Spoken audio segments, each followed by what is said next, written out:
एक बार गौतम बुद्ध अपने कुछ भिक्षुओं के साथ एक प्रवचन सभा में बैठे थे। उस सभा में बुद्ध के चाहने वालों से ज्यादा बुद्ध के शत्रु थे। यहाँ तक कि जिसने वह प्रवचन सभा आयोजित करी थी वह भी बुद्ध से ईर्ष्या करता था। सभा का आयोजन राजा के महल में हुआ था, इसलिए राज्य के सभी मुख्य लोग वहां उपस्थित थे। बुद्ध सभा में जाने से पहले ही जानते थे कि सभा में उनके विरुद्ध कोई ना कोई षड्यंत्र अवश्य रचा जाएगा।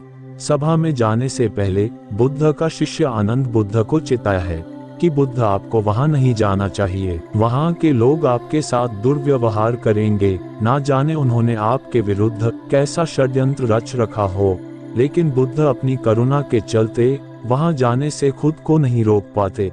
सभा की शुरुआत होती है बुद्ध के साथ कुछ तीखे प्रश्नों से। बुद्ध से ईर्ष्या करने वाले लोगों का ये प्रयास होता है कि बुद्ध से कोई ऐसा प्रश्न पूछा जाए जिसका उत्तर बुद्ध ना दे सके, परंतु बुद्ध सभी प्रश्नों के उत्तर बड़ी ही सरलता से दे देते हैं। सभा में उपस्थित लगभग सभी लोग अपने अपने प्रश्न पूछ लेते हैं और उन्हें उनके उचित उत्तर भी मिल जाते हैं।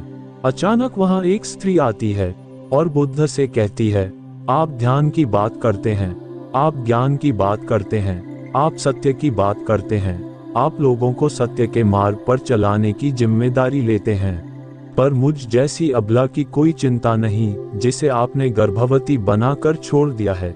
क्या आपको मेरे पेट में पल रहे बच्चे की कोई चिंता नहीं? उस स्त्री की बात सुनते ही सभा में हड़कंप मच जाता है। सभी लोग एक दूसरे से बातें करने लगते हैं। उस सभा का ही एक व्यक्ति खड़ा होता है और कहता है, अरे स्त्री के सौंदर्य के सामने तो बड़े बड़े ज्ञानियों ने घुटने टेक दिए, फिर ये बुद्ध क्या है? फिर कोई और खड़ा होता है और कहता है, हमें बुद्ध से यह उम्मीद नहीं थी कि बुद्ध इतना नीचे गिर जाएंगे। इसी तरह से सभा के बहुत सारे लोग खड़े होते हैं और बुद्ध को भला बुरा कहते हैं।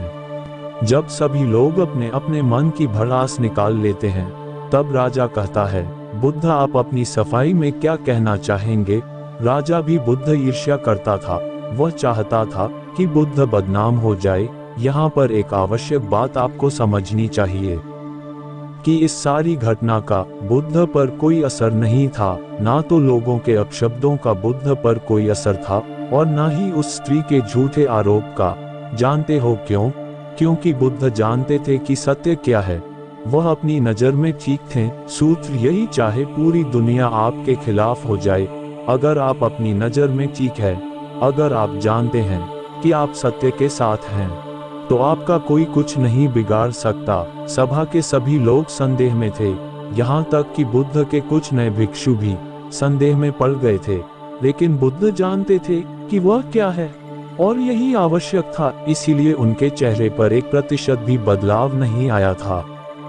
राजा बुद्ध से कहता है, बुद्ध क्या आप अपनी सफाई में कुछ कहेंगे? बुद्ध उस स्त्री से कहते हैं, पुत्री इस पूरे ब्रह्मांड में केवल 2 ही लोग इस सत्य को जानते हैं कि तुम सत्य कह रही हो या असत्य।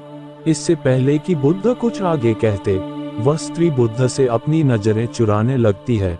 असत्य का सहारा लेने का अर्थ है कि आप अपने भीतर डर का बीज बो रहे हैं। अब ये बीज जैसे जैसे वृक्ष बनेगा वैसे वैसे आपकी समस्याएं बढ़ती जाएंगी। उस सभा का ही एक व्यक्ति उस स्त्री से कहता है, तुमने बहुत बड़ी बात कही है, अगर यह गलत साबित हो गई तो तुम जानती हो ना कि तुम्हें क्या दंड दिया जाएगा। उस व्यक्ति की बात सुन उस स्त्री के हाथ पैर कांपने लगते हैं और वह तेजी से वहां से भागने लगती है। तेजी से भागने के कारण उस स्त्री ने अपने पेट से जो गठरी बांध रखी थी वह खुलकर जमीन पर गिर पड़ती है और सत्य सबके सामने आ जाता है। उस स्त्री ने अपने पेट से गठरी इस तरह से बांध रखी थी जिससे लग रहा था कि उसके पेट में बच्चा है। राजा उसी समय उस स्त्री को बंदी बनाने का आदेश देता है, परंतु बुद्ध के कहने पर उस स्त्री को क्षमा कर दिया जाता है। एक बात हमेशा याद रखना कि धैर्य और आपकी ही नजरों में सही होना आपको बड़ी से बड़ी समस्या से बचा सकता है। इसी प्रकार और ज्ञानवर्धक वीडियो देखने के लिए वीडियो को लाइक और हमारे चैनल को सब्सक्राइब करें। मिलते हैं कल। बाय।